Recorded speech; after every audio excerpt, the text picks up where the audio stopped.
Là on est le lendemain, le moteur est froid, donc je vais pouvoir tout redéposer. Et je vais juste vous montrer mon petit disque gradué pour mesurer le diagramme. Mon vieux disque gradué, donc juste un disque en fait, avec un bout de papier qui était collé dessus pour avoir les graduations. Donc là on va avoir un disque que j'ai commandé sur internet, et donc forcément c'est bien mieux, hein, y a pas photo. Et donc pour le fixer, on va simplement utiliser ceci. Donc j'avais un bout de tige filetée que j'ai pris, et qui en fait était du bon filetage pour aller sur l'écrou d'allumage. Donc voilà, j'ai un trait ici que j'ai fait à la scie pour pouvoir y mettre un tournevis plat afin de le tenir, de le maintenir. Ici on a des plats de chaque côté afin d'y passer une clé de 8. Et enfin ici on est passé sur un filetage M7 je crois, et donc avec un écrou qui va bien, tac, voilà. Et donc ça va tout simplement me permettre de venir visser mon disque déjà dessus comme ceci.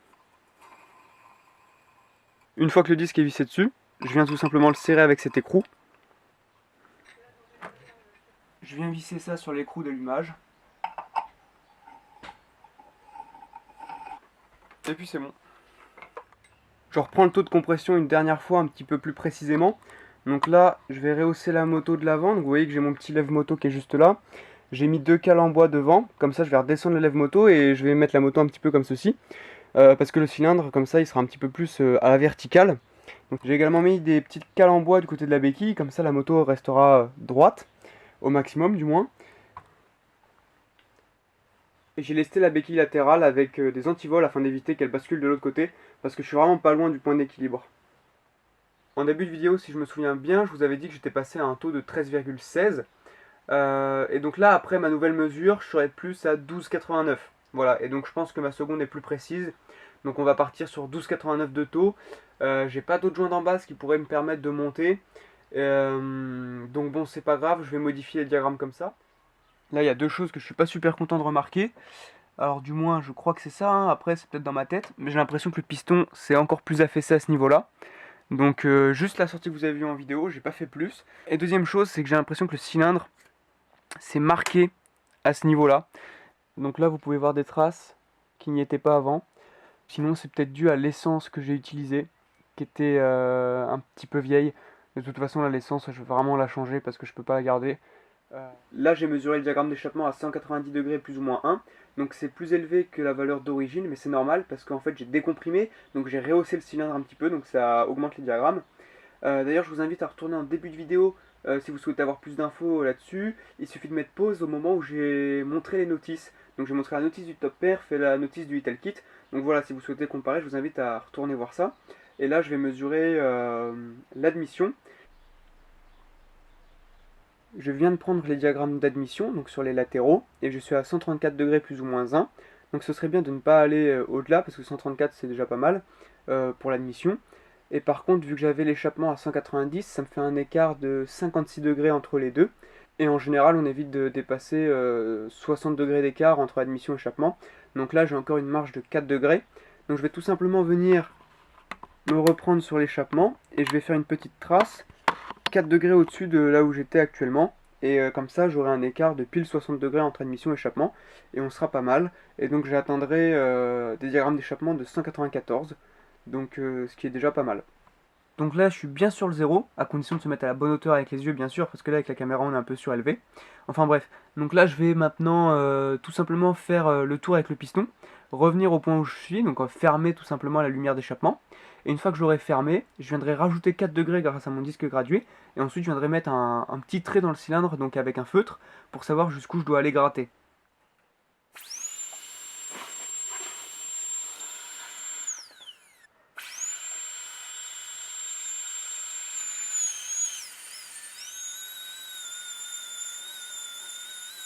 J'ai terminé la première étape, donc j'ai pas fait les boosters, j'ai seulement fait le central. Et on va tout d'abord tester avec simplement le central de rehausser. Donc là je suis à 194 à l'échappement je crois. Donc je suis entre 60 et 61 degrés d'écart entre l'admission et l'échappement, donc ça devrait le faire. Certains endroits sont pas foufou au niveau de la symétrie il me semble, mais bon ça reste quand même correct. Et puis bon c'est un premier essai et ça fera le taf quand même je pense.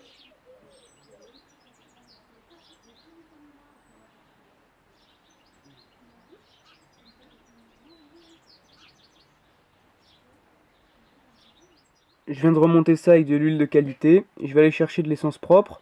Et puis on va pouvoir faire un premier test. Donc on peut bien voir les traces que je vous avais déjà montré en début.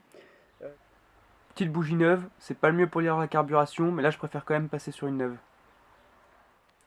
J'augmente le gicleur principal d'au moins 5 points histoire d'être sécure et ensuite on y va.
Bon, alors déjà, ça fonctionne, c'est déjà bien. Deuxièmement, on n'a pas serré, c'est aussi un bon point. Bon, par contre, le réglage carbu est clairement à chier, quoi. Genre, franchement, elle tient pas le ralenti. Mais bon, après, pour l'instant, est-ce qu'il y a du mieux? Je sais pas encore.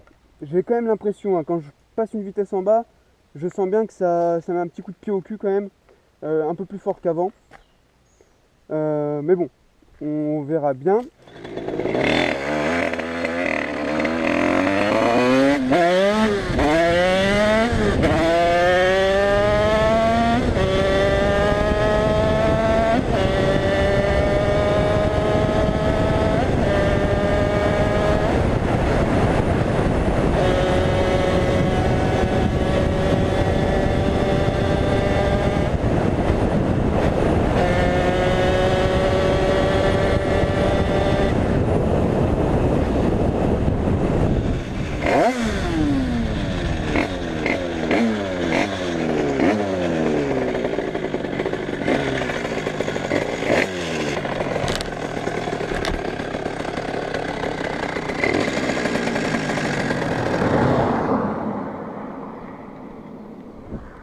Putain, je suis bien content d'avoir pris ma trousse à outils. Parce que d'habitude, ma bougie, si vous voulez, le Italkit, il y a un autre petit souci, c'est que la culasse, là où on met la bougie, c'est pas plat, il y a un petit enfoncement. Et du coup, quand on vient serrer la bougie, la bague d'étanchéité de la bougie, en fait, elle vient se bloquer dans ce petit renfoncement. Et après, quand on dévisse la bougie, eh ben, on est obligé de dévisser tout du long à l'aide d'une clé. Parce que du coup, ça bloque en fait. Alors là, j'ai mis une bougie neuve et je ne l'ai pas trop serré. J'ai serré à la main au maximum et ensuite j'ai fait un peu plus d'un quart de tour. Et ben là, je me disais, je commence à avoir un bruit bizarre. Et en fait, c'est la bougie qui s'est dévissée. On va faire un petit 0 à 100 et après je regarde la bougie vite fait.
Donc j'ai fait le 0 à 100, donc tout du long c'est un faux plat, au début c'est une légère montée et après c'est une légère descente comme vous pouvez le voir ici.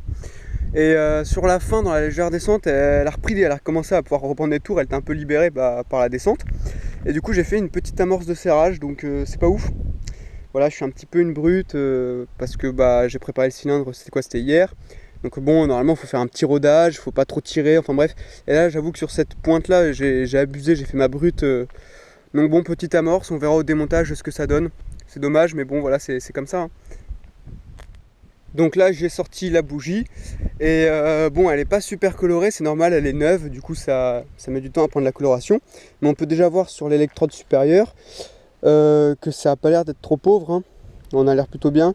Par contre c'est vrai qu'elle est pas du tout grasse. Malgré mon mélange qui était assez élevé en huile, je suis entre 3 et 4%.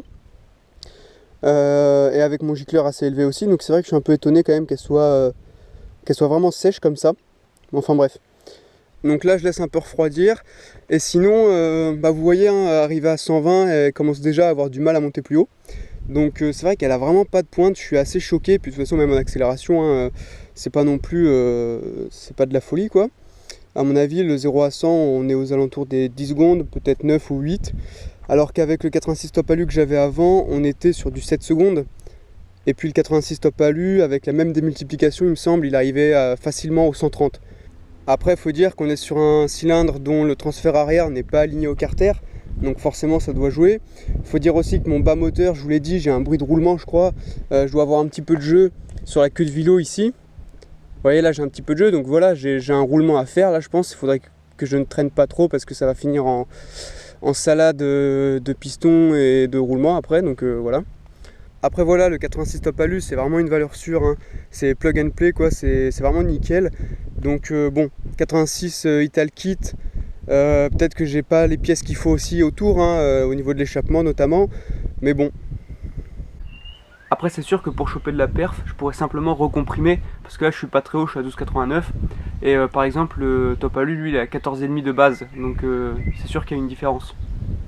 On va voir si ça redémarre du coup, mais je pense que j'ai perdu en compression. Je me dis qu'au moins si mes conneries vous permettent vous d'en éviter, j'aurais déjà réussi quelque chose quoi. Après voilà, moi c'est vrai que là je suis super pressé parce que je commence à recevoir les pièces de la 600 XT, donc il faut que je repasse sur la 600. Donc voilà, c'est vrai que je suis dans des conditions qui font que je suis un peu pressé. Avec le contact c'est mieux.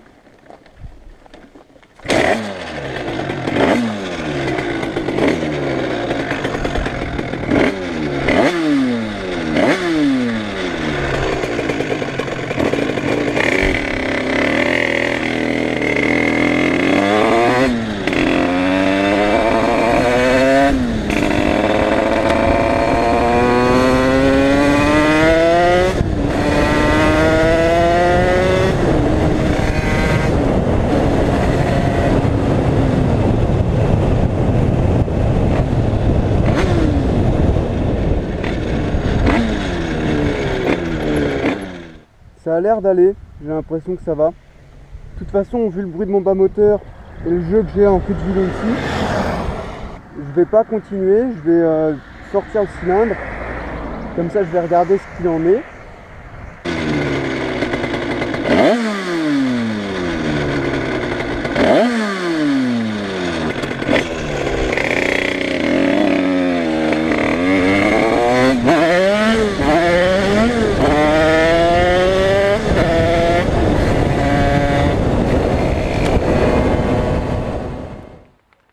De retour au garage, donc écoutez, au son du moteur il y a au moins un roulement ou cage à aiguille à faire parce que ça cogne.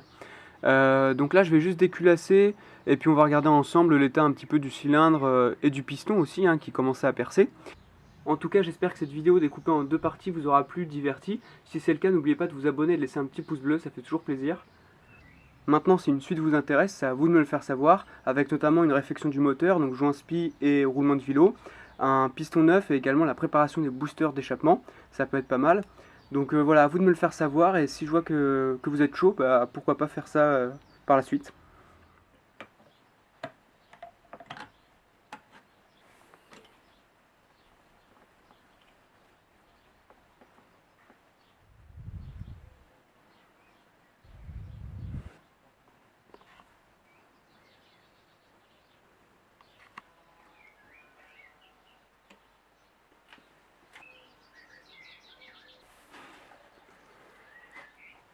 Le haut moteur est déposé, toutes les pièces sont là.